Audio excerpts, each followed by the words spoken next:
Welcome back, darlings. This week's video shows this wonderful but very dirty Mini Countryman. It's going to need a lot of Llama love. Don't know when it was last cleaned, but you can see when you get this really deep ingrained dirt on the bonnets, it is clearly been quite a while. These wheels are bad. Anyone that does this professionally will know that these are very bad looking at that. And a good telltale is if you've got moss growing out from underneath the light clusters and around the badges. It's certainly been a little bit of time since it has been done.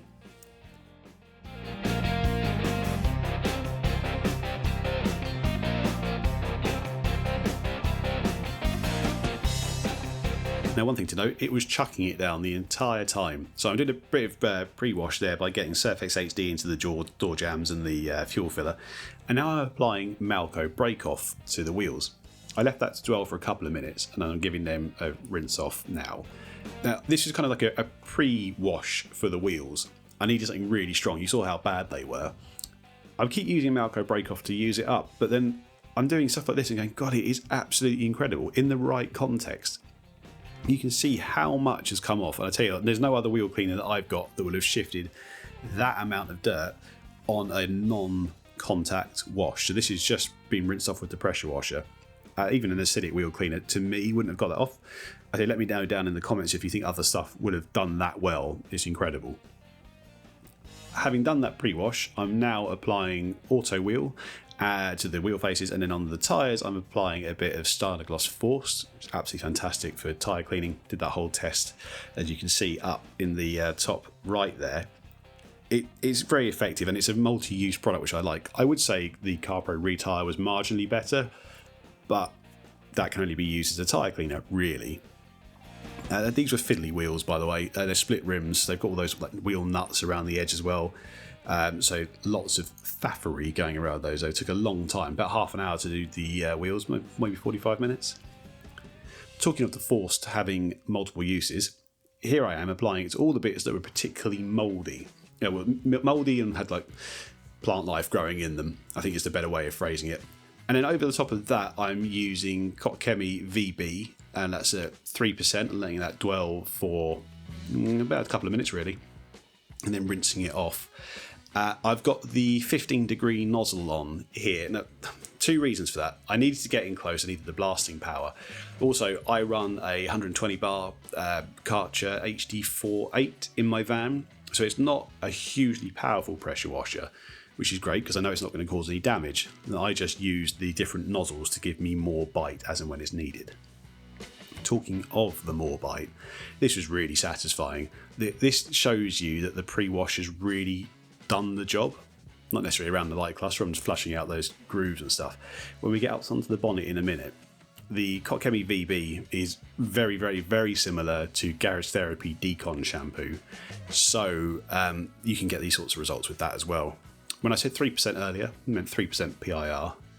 But look at that. It's just eating through it with the combination of those chemicals and the Lance nozzle that I'm using there. It shows you what you can do without a very, very powerful pressure washer. So, going around the entire car, getting all that rinsed off before the wash stage. I'm just going to let you watch some of that without me talking.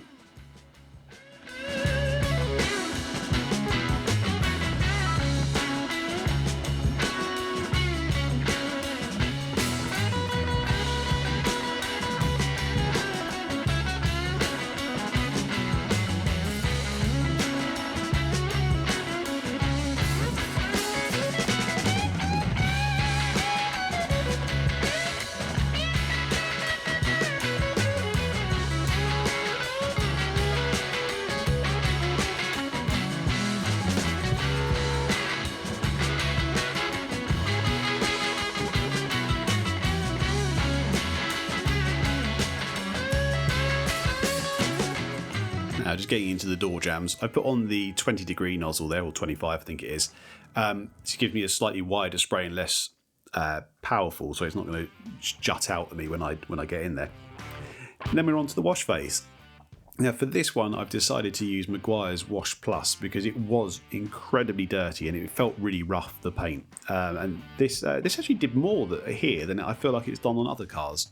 It was an easy one to use today because it was raining so much. It's one of those products that if you're in full sunlight, you'd never want to use it. If I was doing this in full sunlight, I'd have the gazebo up so I wasn't in direct sun.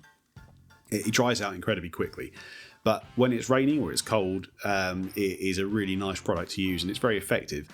It can cause marring, but on a silver car like this, you're never going to see it. Now, you think on the roof you would, and it's absolutely true. However, the paint was pretty swirly, so I definitely didn't feel like I added anything into it when I was doing this. And you have to say, Mini paint is actually pretty good, pretty resilient. So it was worth it to get it clean, absolutely.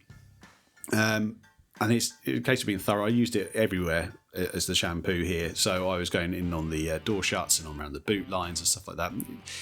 It works. You have to thoroughly rinse it though, really thoroughly rinse it, which is what I'm doing here. And you can see I go around the entire vehicle doing that. I've got the wider nozzle on again there. And now it's a bit of fallout remover. So this is built Hamber Corosol. Let that dwell for about 5 minutes. It was raining, so it didn't like wash away. It just didn't have to worry about it drying out, let's say that. You can see there's streams of it coming out from under the badges on the back. Often it does, and that's partly because the pins that hold the badges on go a bit rusty, so it's kind of reacting with that. These badges were looking a lot better, but they still needed a bit more love. So here we have got the Chemical Guys Heavy Duty Water Spot Remover. That's probably their best and only good product. So letting that dwell for about 5 minutes or so while I go around and do the tar with the, what I've used here is Autosmart TARDIS. I'm just using up the last of that I've got. It keeps destroying all my triggers, even the worth ones that I've got there, which are solvent proof. You can use it for brake cleaner. Anyway, next tar and glue remover I've got is the one from Detail Bug. So I'm really looking forward to using that. I'm going to do a comparison video between the tail end of this and the Detail Bug, so you can see how effective it is and how good it is.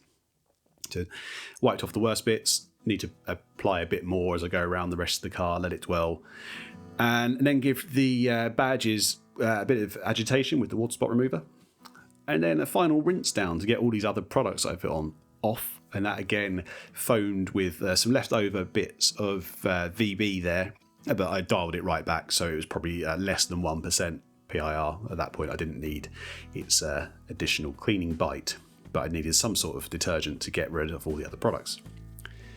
And now I'm drifting into the LSP, which was wet applied Turtle Wax Flex Wax. It's a fantastic product. You get about 4 to 6 months out of this wet applied. It does really, really well. And obviously with it raining, it's one of those products that's easy to apply. It's I could have gone with a Lance applied sealant, but this is a bit more durable than one of those. So that's why I went with it. And this is what we ended up with. What you didn't see me do in some of the other shots was apply the Infinity Wax plastic coat to the plastic trim, so that's, but in the finished pictures it is on there. How clean those badges came up, and then like the rear light clusters, etc, etc. Thank you very much for watching. Let me know in the comments if you would have done anything differently, what products you might have used, and yeah, thanks very much. I will see you in the next one.